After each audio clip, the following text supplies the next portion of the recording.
Hey guys, for this Halloween theme video for today, we're going to dig deep into the scenario. Like, what if BlumHouse had a cinematic universe? And what if it was structured just like the Zack Snyder DC universe? Well, if you don't know what BlumHouse is, it's a movie company that mostly make horror movies. And the reason why I compared it to Zack Snyder DC, because this universe never finished their cinematic universe, and I highly doubt that BlumHouse is going to finish the cinematic universe, because it is not like Marvel, let's be for real. Oh, and don't worry guys, I will do the MCU version, well, at least for Nickelodeon. So yeah, without wasting any more time, let's get this over with. Oh, and just a little disclaimer, I have not seen any of the BlumHouse movie. Well, I have seen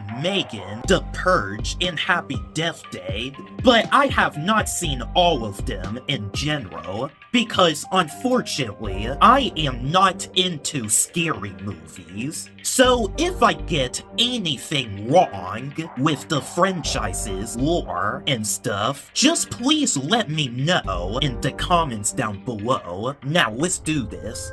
Okay, the first movie of the cinematic universe would be Halloween.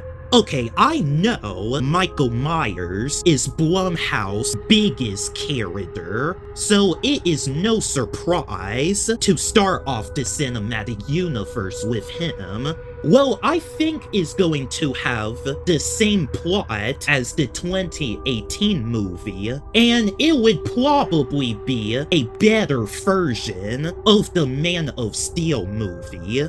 Okay, then we have Black Phone versus Michael Myers. Well, this will be a counterpart to Batman vs. Superman. Well, except the movie would be less long, and the plot for the first Black Phone movie would be non-existent. It will just be similar to the Jason vs. Freddy movie. Well, except it is a much better version than that. And also, I'm going to have Michael Myers get killed off at the end of the movie, just like Superman did, because horror characters come back to life all the time, which to me doesn't make sense, but it is what it is. Okay, then we have the movie Purge, being an accurate version of the Suicide Squad. In this scenario, the plot would be the same as the first movie, well, except the movie would be longer, and we get to explore the Purge outside instead of wasting time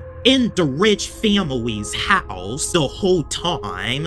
Okay, then we have Happy Death Day, being a counter version to Wonder Woman. Well, none of the characters from this movie never appeared in Black Phone vs. Michael Myers. In fact, they don't need to. The plot would go the same as ever, but I would add some changes, like setting up a horror crossover. And speaking of horror crossovers, the counterpart to the Justice League would be the Horrorverse. Well, it will have the 2017 Justice League plot, well, except it would be less generic, and Michael Myers will come back to life during the climax. The main villain of this movie would be the Entity. It's going to be similar to Death from Final Destination, well, except it is 100% a threat to the anti-heroes, and Michael Myers would be the only one who can match him.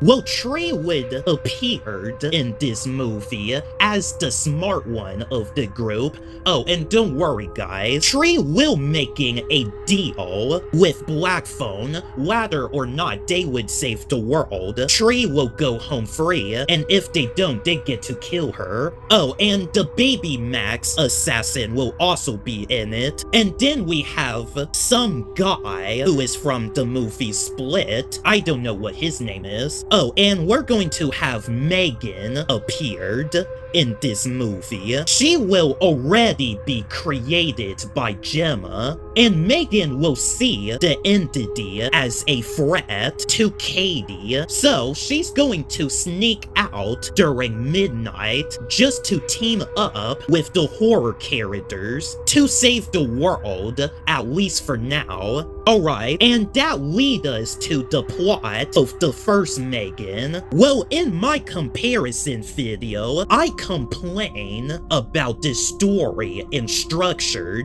of the Megan movies. So for that, I'm going to add a lot of changes to the story. Well, since it took place right after the horror first, we're just going to throw some references, and the movie would be less short and less generic by giving Megan some real time and recently to turn on her creator and becoming who she is today. Okay, then we have the Five Nights at Freddy's movie being a counterpart to Shazam. Okay, I'm definitely going to add some changes to this movie. The story would be the same, but the horror elements would have a much bigger impact, and the animatronics would have more personality, and that's it. Okay, then we have the movie Total Killer as a counterpart to the Harley Quinn movie. Okay, I have not seen this movie, but it does look interesting. Well, whatever is going on in the Total Killer story, it would be the same, I guess. And I think the time travel elements would use some consequences, because it seems like it is not executing it well, but hey, who knows? Okay, then we have Happy Death Day to You. Well, since the Wonder Woman sequels are just prequels before the rest of the DC movie, Happy Death Day and Happy Death Day to You will both take place before the rest of the BlumHouse movie. Well, the sequel plot would be the same, so I don't see any reason to change. Okay, and when COVID-19 hit, Universal will release the unrated cut version of the horror first, just like the 4-hour Zack Snyder cut was released on HBO. Well, the original Horror First movie is rated PG-13 because of the monsters coming together, but Peacock will release an unrated cut version where you can experience the blood and gore and much longer side of this movie. Okay, then we have Purge Election Year, a counterpart to James Gunn's Suicide Squad. Well, the plot would be the same, period.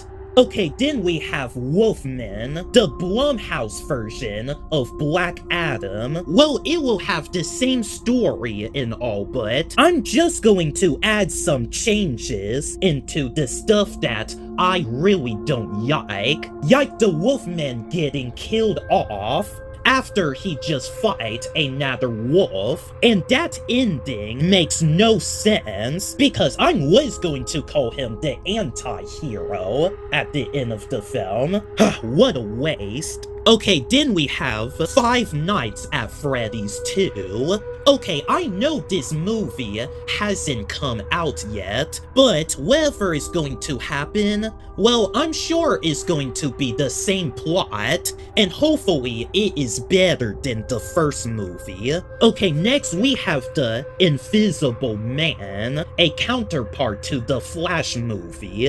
I have not seen this movie either, so I got nothing to say about it, other than keeping the plot the same. Okay, then we have Firestarter, a version of the Blue Beetle movie. Okay, we're just going to keep the story the same. Well, except I'm going to remove some of these parts that I don't like, and that's it. Okay, lastly, we're going to end the cinematic universe with Megan 2.0. Well, me personally, I had a great time with Megan 2.0, so I don't see any reason to change about this movie, well, other than changing the generic story, but that's about it. Well, Aquaman The Lost Kingdom ended pretty good in Zack Snyder DCU part, but now we're ending the BlumHouse cinematic universe with Megan becoming the Terminator.